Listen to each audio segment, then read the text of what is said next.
नमस्कार, स्वागत है आप सभी का आपके अपने YouTube channel study line with me पर। साथियों, आज हम बात करने वाले हैं राजस्थान जीके के पार्ट सी, जो अब की बार 2000 राजस्थान पुलिस 2020 के लिए पार्ट सी रखा गया है, जिसमें आपको महिला एवं बाल अपराध से संबंधित 10 क्वेश्चन पूछे जाएंगे, जो कि 5 नंबर का पार्ट रहने वाला है। फ्रेंड्स, आपको बता दें कि ये पार्ट सी अब की बार जोड़ा गया है, पहली बार इस पार्ट को जोड़ा गया है, जो कि महिला एवं बाल अपराध से संबंधित 10 क्वेश्चन आने वाले हैं, वो बहुत ही ईजी आने वाले हैं। और तो आप 5 नंबर यहाँ से इजीली प्राप्त कर सकते हो। तो साथियों, आज हम इसी पार्ट से संबंधित ये वीडियो आपके सामने लेके आए हैं। साथियों, ये वीडियो इसमें 15 क्वेश्चन हम आपको करवाने वाले हैं, तो ये क्वेश्चन आपके लिए इंपॉर्टेंट होने वाले हैं। यहाँ से एग्जाम में ज़रूर क्वेश्चन पूछा जाएगा, तो आप वीडियो को अंत तक ज़रूर देखिए।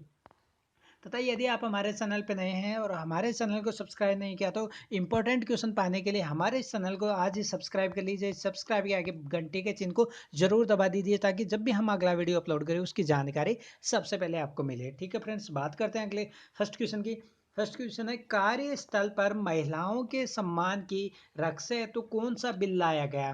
फ्रेंड्स, जो कार्यस्थल पर महिलाओं के सम्मान के लिए, उनकी रक्षा के लिए कौन सा बिल लाया गया था, आपको बताना है। यहाँ से कौन सा बिल लाया गया था, तो यहाँ से लाया गया था workplace bill 2020। Option C correct हो जाएगा।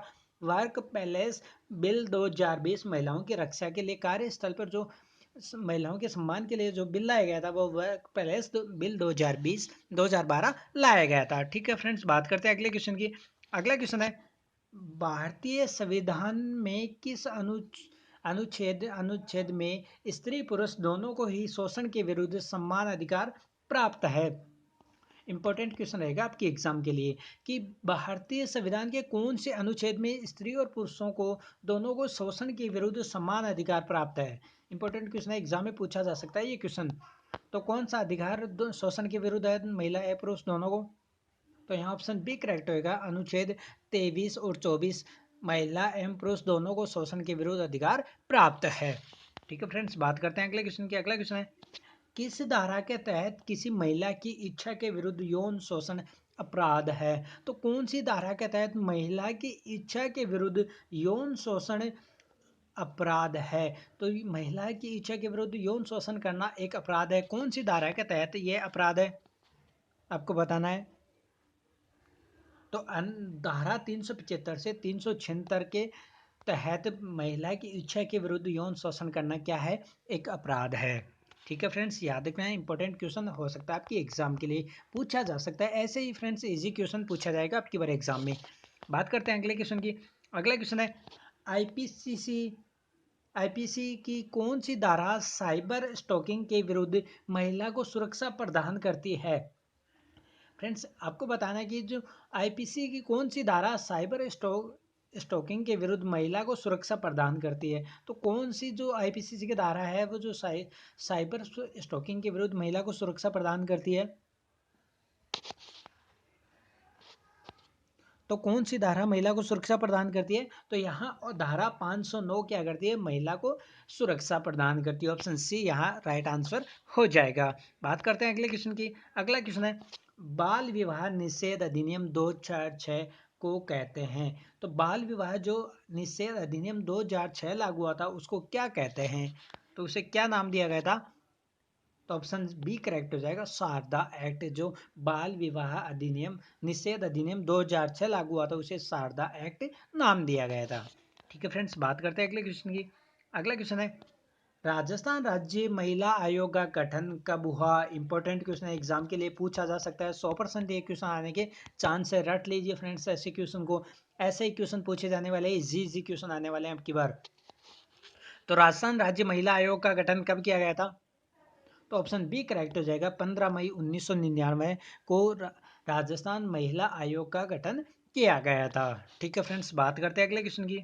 अगला क्वेश्चन है, स्त्री की लज्जा भंग करने के उद्देश्य से हमला करना किस धारा के अंतर्गत आता है।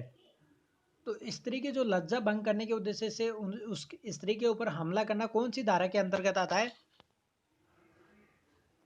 तो कौन सी धारा के अंतर्गत आता है स्त्री की लज्जा के विरुद्ध हमला करना। तो ऑप्शन यहाँ बी करेक्ट हो जाएगा, धारा 354 के अंतर्गत आता है। ठीक है फ्रेंड्स, बात करते हैं अगले क्वेश्चन की। अगला क्वेश्चन है, किस धारा के तहत दहेज प्रथा के विरुद्ध सजा का प्रावधान है? तो इंपॉर्टेंट क्वेश्चन है, ये भी पूछा जा सकता है फ्रेंड्स, एग्जाम में अब की बार पूछा जा सकता है ऐसे क्वेश्चन कि कौन सी धारा के तहत दहेज प्रथा के विरुद्ध सजा का प्रावधान है। तो कौन सी धारा के तहत दहेज प्रथा सजा का प्रावधान है? तो ऑप्शन डी करेक्ट हो जाएगा। उपरोक्त सभी। धारा 304 भी दहेज प्रथा के विरुद्ध सजा का प्रावधान है। धारा 498 क में भी सजा का प्रावधान है और धारा 406 में भी यदि कोई दहेज लेता है तो उसके विरुद्ध सजा का प्रावधान है। तो यहाँ ऑप्शन डी करेक्ट हो जाएगा, उपरोक्त सभी धाराएं। अगले क्वेश्चन की बात करते हैं। राजस्थान के प्रसिद्ध देवराला सती कांड का संबंध किस जिले से है? इंपॉर्टेंट क्वेश्चन एग्जाम के लिए पूछा जा सकता है कि राजस्थान के प्रसिद्ध जो देवराला में सती कांड हुआ था का संबंध कौन से जिले से है? तो कौन से जिले से जो देवराला में सती कांड हुआ था वो कौन से जिले में हुआ था? तो ऑप्शन डी करेक्ट हो जाएगा, सीकर। तो देवराला में सती कांड हुआ था तो देवराला जो स्थान है वो सीकर जिले में आता है। ठीक है फ्रेंड्स, बात करते हैं अगले क्वेश्चन की। अगला क्वेश्चन है पॉक्सो ई बॉक्स संबंधित है। इंपॉर्टेंट क्वेश्चन है, ये भी पूछा जा सकता है। पॉक्सो ई बॉक्स किससे संबंधित है आपको बताना है। जो पॉक्सो ई बॉक्स है वो किससे संबंधित है? तो ये बच्चों से संबंधित है। जो पॉक्सो ई बॉक्स है वो बच्चों से संबंधित है। ठीक है फ्रेंड्स, अगले क्वेश्चन की बात करते हैं। भारत में विधवा पुनर्विवाह अधिनियम किस गवर्नर जनरल के समय लागू हुआ था? इंपॉर्टेंट क्वेश्चन है, ये पूछा जा सकता है। पहले से बना हुआ है, ये काफ़ी समय से चल रहा है ये क्वेश्चन, तो इंपॉर्टेंट क्वेश्चन है, पूछा जा सकता है। बहुत पहले लागू हो चुका है कि भारत में जब विधवा पुनर्विवाह अधिनियम था वो कौन से गवर्नर जनरल के समय लागू हुआ था सबसे पहले? तो ऑप्शन डी करेक्ट हो जाएगा। लॉर्ड डलहौजी ने सबसे पहले विधवा पुनर्विवाह अधिनियम लागू किया था। ठीक है फ्रेंड्स, बात करते हैं अगले क्वेश्चन की। अगला क्वेश्चन है किस धारा के तहत गर्भपात करवाना अपराध है? यह भी इंपॉर्टेंट क्वेश्चन आपके एग्जाम के लिए कि कौन सी धारा के तहत, आईपीसी कौन सी धारा के तहत गर्भपात करवाना एक अपराध है? तो ऑप्शन ए करेक्ट हो जाएगा। धारा 312 के तहत गर्भपात करवाना एक कानूनी अपराध है। अगले क्वेश्चन की बात करते हैं। यदि कोई स्त्री पुरुष 18 वर्ष की आयु से पहले वेश्यावृत्ति का कार्य करे तो उसके लिए सजा का प्रावधान है। तो यदि कोई स्त्री और पुरुष 18 वर्ष की आयु से पहले वेश्यावृत्ति का कार्य करता है तो उसके लिए सजा का प्रावधान कौन सी धारा के अंतर्गत या कितने वर्ष की सजा का प्रावधान है? तो यहाँ ऑप्शन बी करेक्ट हो जाएगा, 7 वर्ष। यदि कोई भी स्त्री या पुरुष 18 वर्ष से पहले वेश्यावृत्ति का कार्य करता है तो उसे 7 साल की सजा का प्रावधान है। ठीक है फ्रेंड्स, अगले क्वेश्चन की बात करते हैं। किस अधिनियम को निर्भया एक्ट कहते हैं? इंपॉर्टेंट क्वेश्चन है, ये भी पूछा जा सकता है। हाल ही में जो सुर्खियों में, काफ़ी दिनों तक ये सुर्खियों में रहा था, जिसे अब जाकर न्याय मिला है। तो इंपॉर्टेंट क्वेश्चन बन सकता है, ये पूछा जा सकता है अब की बार कि निर्भया एक्ट किससे संबंधित है। तो किससे संबंधित है निर्भया एक्ट? तो ये भारतीय कानून संशोधन अधिनियम 2013 से ये निर्भया एक्ट संबंधित है। इंपॉर्टेंट क्वेश्चन आपकी एग्जाम के लिए पूछा जा सकता है।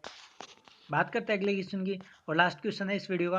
राष्ट्रीय बाल नीति 2012 के तहत कितनी आयु वर्ग के व्यक्ति को बालक माना गया है? तो राष्ट्रीय जो बाल नीति है 2012 में जो राष्ट्रीय बाल नीति लागू हुई थी उसके तहत कितनी आयु वर्ग के व्यक्ति को बालक माना गया है? तो ऑप्शन सी करेक्ट हो जाएगा। 18 वर्ष से कम उम्र के आयु वर्ग के व्यक्ति को क्या माना जाता है? बालक माना जाता है। जब व्यक्ति 18 वर्ष का हो जाता है तब वह वयस्क कहलाता है। यदि 18 वर्ष से कम है तो वह बालक की श्रेणी में माना जाता है। ठीक है फ्रेंड्स, आपको वीडियो कैसा लगा, आप हमारा कंटेंट कैसा लगा, आप हमें कमेंट करके ज़रूर बताइए। और ऐसे ही डेली इंपॉर्टेंट क्वेश्चन पाने के लिए चैनल को आज ही सब्सक्राइब कर लीजिए। सब्सक्राइब के बेल आइकन को ज़रूर प्रेस कीजिए ताकि आने वाली वीडियो की नोटिफिकेशन आपको मिलती रहे। इस वीडियो को लाइक भी ज़रूर कीजिए। लाइक करने के पश्चात कम से कम अपने 10 फ्रेंड्स को शेयर भी ज़रूर कीजिए। ठीक है फ्रेंड्स, जय हिंद जय भारत। मिलते हैं अगले वीडियो के साथ। Thank you for watching.